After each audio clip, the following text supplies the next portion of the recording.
दो बातूनी तोते एक दिलचस्प कहानी। सुबह का वक्त था।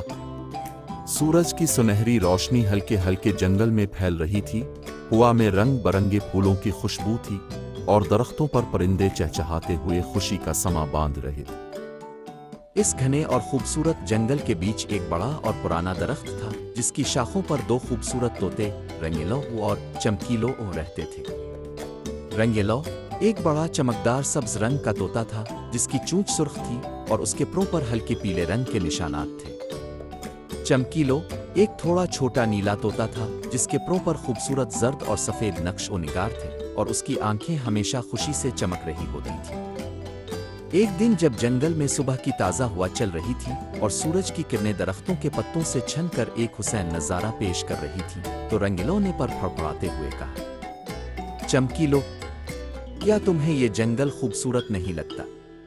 यहाँ आज़ाद फिजा, ताज़ा हुआ और रंग बरंगे फूलों की खुशबू है।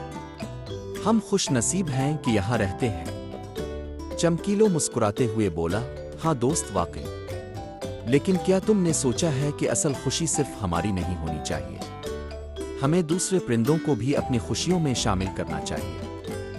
इतने में एक चमकदार नारंगी रंग की तितली जो एक सुर्ख फूल पर बैठी हुई थी, उनकी बातें सुनकर कहने लगी, तुम दोनों बिल्कुल ठीक कहते हो। खुशी तभी बढ़ती है जब इसे दूसरों के साथ बांटा जाए। ये सुनते ही रंगीलो और चमकीलो ने एक दूसरे की तरफ देखा और जोर से चहचहा कर दूसरे तोतों को भी बुला लिया। थोड़ी ही देर में मुख्तलिफ रंगों के खूबसूरत तोते, चहचहाते परिंदे और तितलियां जमा हो गए। सब ने मिलकर खूबसूरत जंगल में खुशी मनाई, कहकहे लगाए और जिंदगी की खूबसूरती का जश्न मनाया। यूं जंगल के हर दरख्त, हर फूल और हर परिंदे ने एक दूसरे के साथ मोहब्बत और खुशी बांटने का मजा लिया और हर तरफ एक खूबसूरत समा छा गया। आपको कौन सा तोता ज्यादा पसंद आया? और आपको जंगल की जिंदगी कैसी लगती है?